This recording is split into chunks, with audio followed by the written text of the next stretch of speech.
Africa is considered as the world's second largest continent, with an area of approximately 30 million kilometers. This is 2/3 the size of Asia and 3 times that of Europe. The continent is surrounded by the oceanic expanses of the Atlantic Ocean to the west and the Indian Ocean to the east. There are also 2 semi-enclosed seas, the Mediterranean and the Red Sea. The territorial waters under the jurisdiction of Africa are very extensive, measuring some 13 million kilometers, and their continental shelves extend over a total area of some 6.5 million kilometers. Shipping and maritime activities contribute a vital percentage to the rate of growth of Africa's economy. As a delivery mechanism for global trade, shipping supports and sustains a huge number and range of wealth-creating and poverty-alleviating activities for countries within the continent. How we can develop the sector for Africa's prosperity and long-term development are some of the sectorial issues that will be on the front burner on Maritime Radar. I'm Nneoma Obi-Asualo.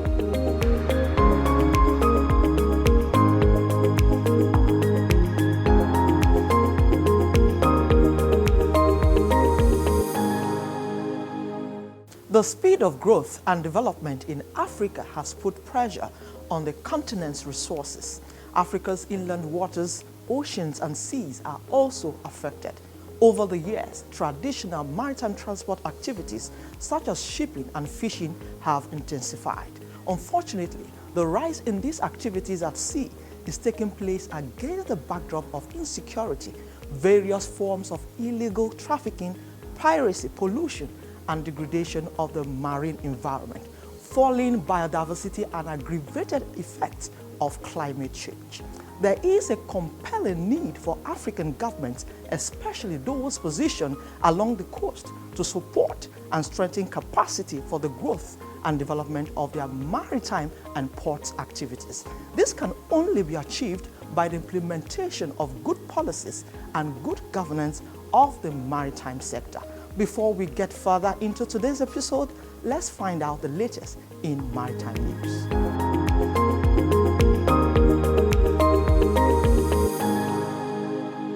News Central TV, Africa's #1 storyteller, has come with the best of both worlds. With a combination of news app and live TV, we ensure that you keep track of the latest headlines, breaking news, and in-depth analysis from professional journalists from around the continent. Download the News Central TV app on Android and iOS and get started today. Don't forget to follow us on News Central's social media platforms. News Central, Africa First.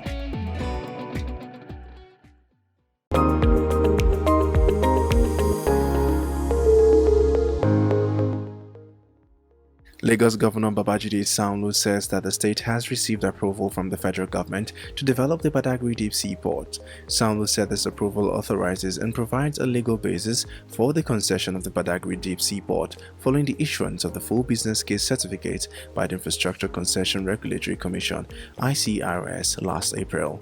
The $2.5 billion port, which will be funded through public-private partnership, would be built on approximately 496 hectares. It would have a 2,470 meters quay length container terminal, a 560 quay length break bulk terminal, a 360 quay length OBS terminal. The minimum depth would be 18 meters, with the port expected to generate 250,000 jobs to enhance government revenue. The Badagry Deep Sea Port will operate under the Build, Operate and Transfer Concession Agreement. Staff shortages caused by an ongoing strike over wages are impacting container and car terminals at South Africa's Durban port, one of the busiest on the continent. In an update on its website, Transnet, the state-owned port operator, said the strike had impacted waterside and landside operations at its Durban port, which handles 65% of South Africa's container volumes. It advised that trucks should not be dispatched to the terminals until further notice. Transnet said that the strike could also disrupt food export from the Cape Town port just as the fruit season begins. The Orion Leader, managed by NYK Ship Management in Singapore, has said it is one of the vessels involved in rescuing seafarers from a container ship on fire in the Red Sea. A total of 25 crew were rescued from a 2,000 TEU container ship, the TSS Pearl, which sailed from Jeddah on Tuesday, October 4th. Orion Leader was sailing in the Red Sea to Jeddah from Lime Chabang, Thailand, when it received a distress call from a container ship on fire and rescued the seafarers by launching its own lifeboat, following instructions from the Rescue Coordination Center in Jeddah. It transferred the rescued crew to the bulk carrier St. Demetrios, which was also involved in the rescue operation.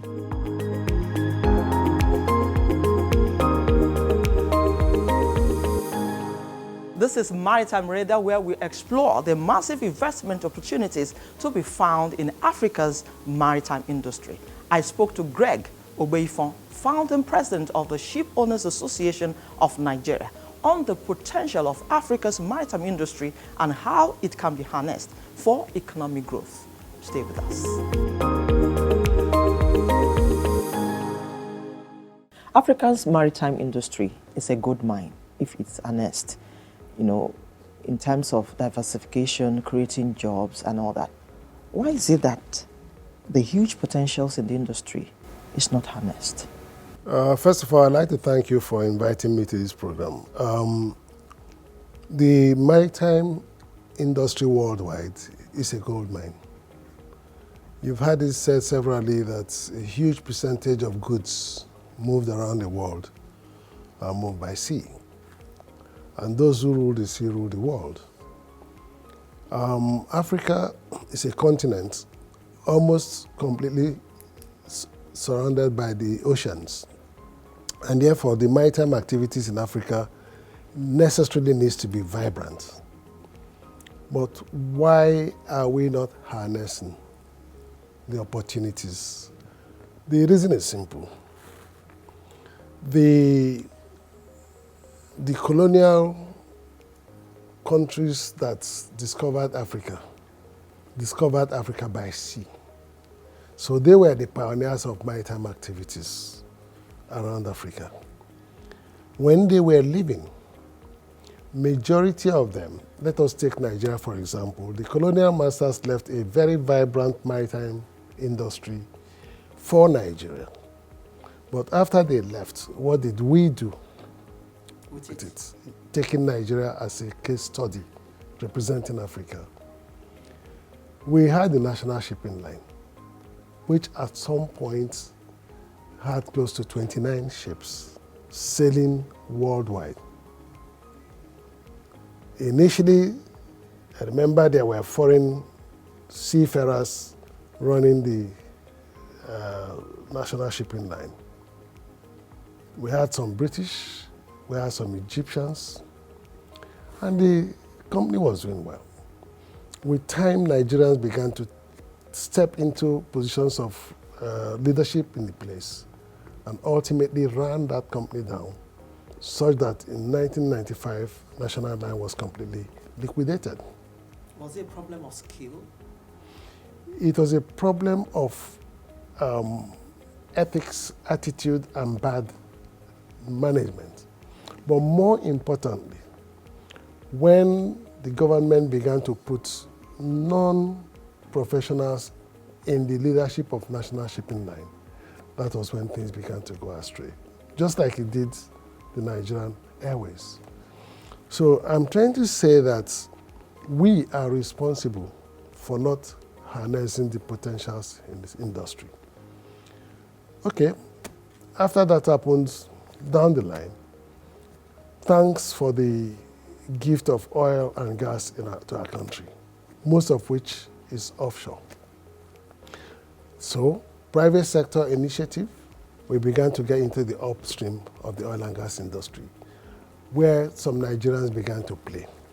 So what you had was, before then, those businesses were being run by foreign companies. So for Nigerians to break into it became a challenge. And up till as we speak, the Nigerians who are operating in the offshore service industry are doing that at the skin of their teeth, because the conditions for which they are operating are extremely difficult.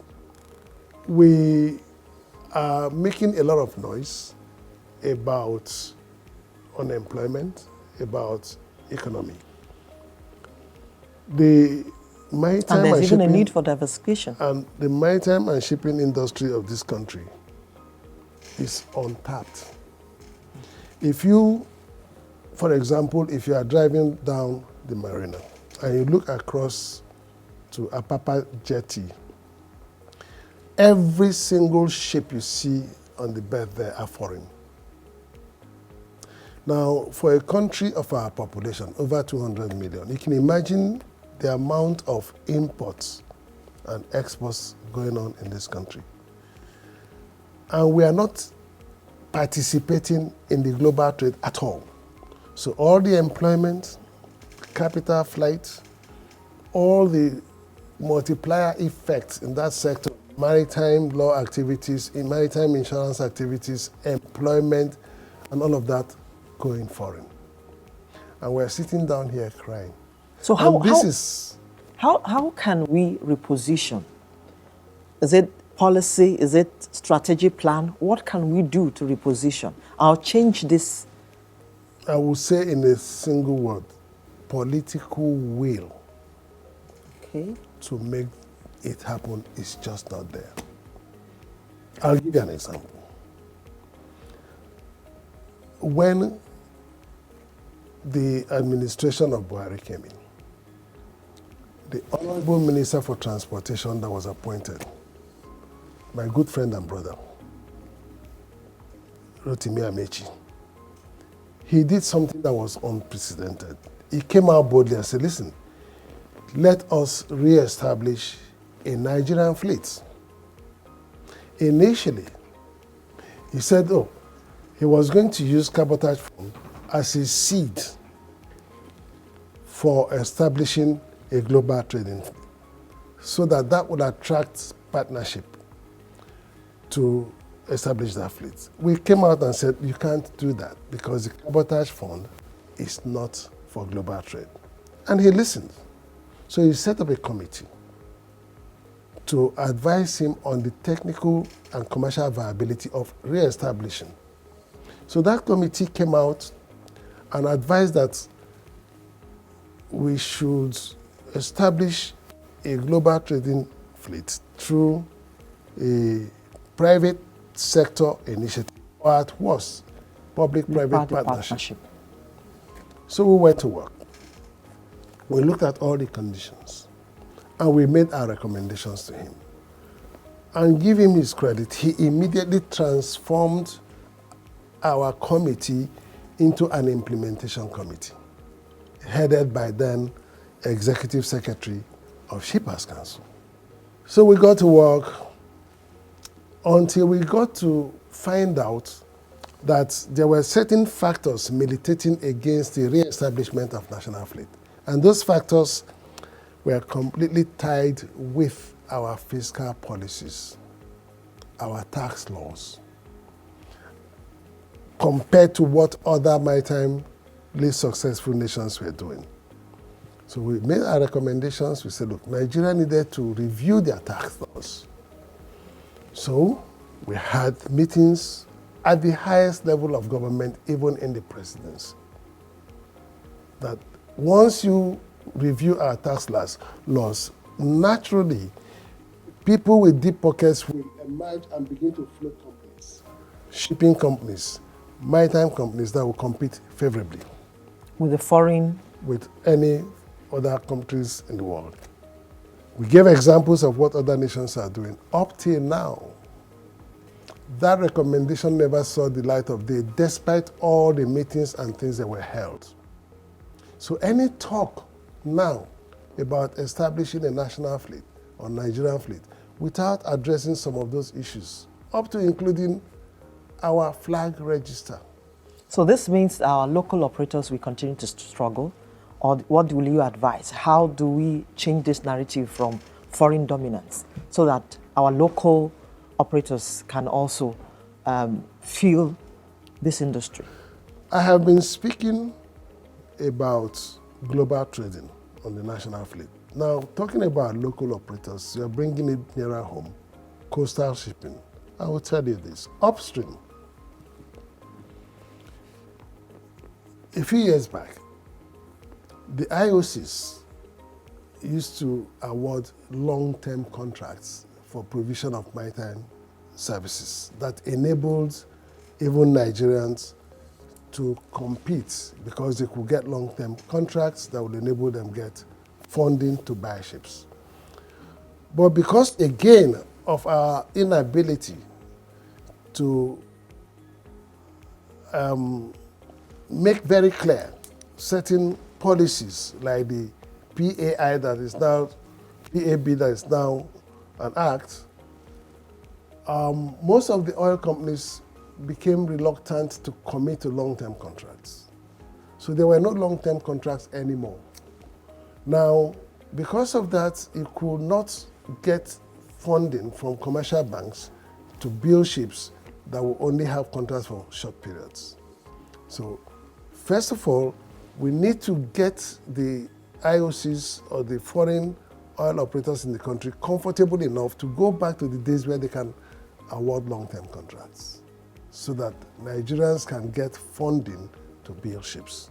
So anybody talking about giving out money, for example, CVFF now, has to think of how to meet the requirement of how to pay back that money.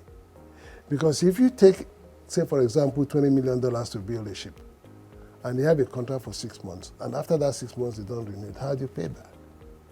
So we have to go back to the roots and re-engage these people to say, look, what do we need to do as a country to give you the comfort to go back to the days of awarding long-term contracts? Very fundamental, but that is the only way out. Now, I don't have an answer. Why are the IOCs not doing that? Only the NNPCs of this world can engage them and see how they can bring them back on board. The operators of the sector upstream right now are so much at the whims and caprices of the IOCs because the control, the job of checkmating that was originally carried out by NAPIMS for some reason is not having the desired effect. I don't know why. They need to look into that. Downstream, the downstream operators who are the coastal tankers operators, for instance, have been crying about being discriminated against because they say their vessels don't meet the specification to lighten mother vessels owned by the foreign owners. Either that the government should find a way to help them get the vessels that meet the operations, or you cannot compromise on the IMO requirements in terms of the specification of the vessels. So there's a challenge there. So now, again, you find that most of the mother vessels bringing in the products go to neighboring countries. So the Nigerian operators have to go to neighboring countries to lighten vessels and bring the products into Nigeria, going through all sorts of foreign exchange challenges. We need to sit down. We need to sit around the table and let the operators be the people to speak about what they are experiencing, and let the public sector, the government, take this away and see how they can work together to bring solutions. Generally, from my experience, we have a system where the government agencies and governments see you, the private sector operators, as subordinate to them, contractors, and therefore don't see the need to engage you in such a way that you can bring what it takes for their policies to succeed. You are the founding president of the Ship Owners Association of Nigeria. So that association, what are you doing? You know, because that's where we also find these local operators. So what have you done in your association to ensure that some of these issues are addressed? During my tenure, I must admit that we gained some mileage. We organized a gala night where we invited at the time the then group managing director of NNPC, the late Maikande Baru. And he sent one of his group executive directors, Henry Obi, to come and represent him. The subject was the benefits of affreightment of Nigerian crude by Nigerian fleets. So after that, the group managing directors set up a committee of us and them to look at how we can jointly make a national or a Nigerian crude oil fleet to be established. That committee worked quite well until they got to a point where it was obvious that there wasn't really a will on the to implement whatever the decisions because of some maybe vested interests. So in the state you mean you are still saying that it's still political will that is the problem? Absolutely. In all of the things I've discussed, political will. But be that as it may, some of us decided that despite all the negative challenges, let's give it a try. Let's keep pushing. For 9 years, I've been trying to, Stars Marine has been trying to, permit me to use my case study, to expand our ship building and ship repair capability to international standard. The first challenge we had was getting government to give us a long enough lease to attract investment. It took 7 years, and thanks Out of the 9 years. before government could, after much battle, give us an extension to have a 21-year lease. And the moment we had that, it was a floodgate.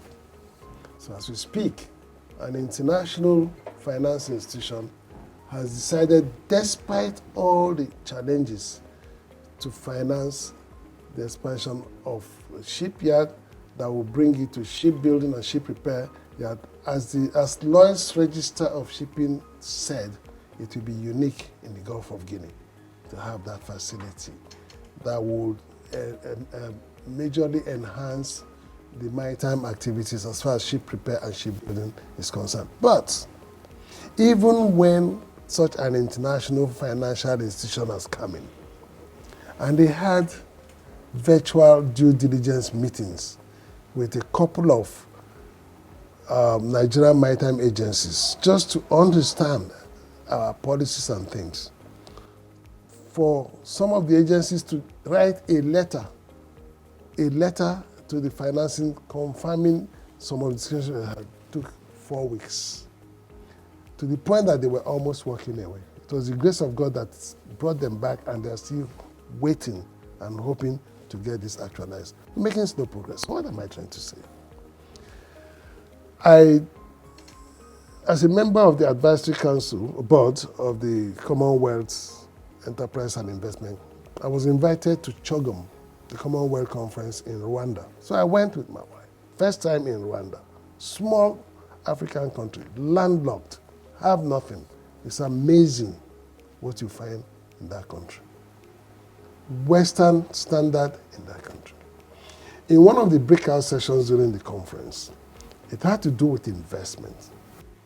So the government representative who was speaking at that time, he said that if you are a foreign company or a foreign company in partnership with a local company, and you come in and you want to set up a business in their country, the respective ministry will sit down and listen to you. If they find your presentation useful and beneficial to the country, in 6 hours, they will have your company registered. They will fast track all the regulatory processes and get the company registered. In 24 hours, they'll have you sitting before an array of banks to discuss opening accounts for your business, and they facilitate. If you go to Rwanda and see what's happening, that's a country that really wants to grow. Can you quickly say something around the theme for the World Maritime Day, greener shipping? Do you think having emissions by 2050 is achievable in Africa? Just a moment. I think it's achievable if we do the right thing. Having emissions by 2050 is possible if we have the political will. It is also important to imbibe ethics to encourage investment in the maritime sector in Africa. Those are the words of Greg Ogbeifun. He is the founding president of the Ship Owners Association of Nigeria and also the founder and chairman of Stars Investment Limited. I must say thank you for coming on the program. Thank you for having me.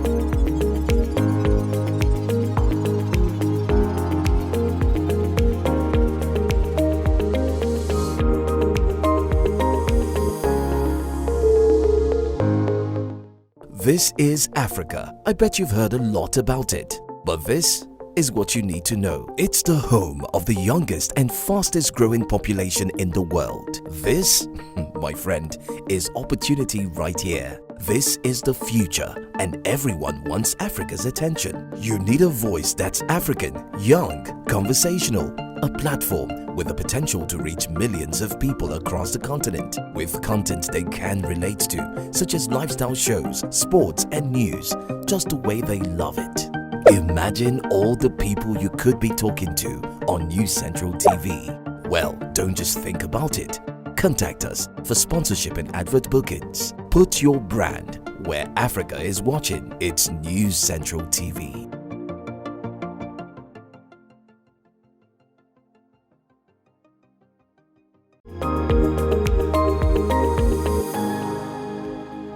And that's our show this week.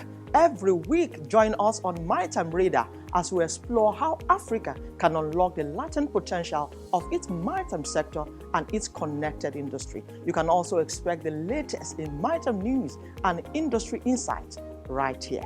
I'm Nneoma Obi-Asualo. Many thanks for watching.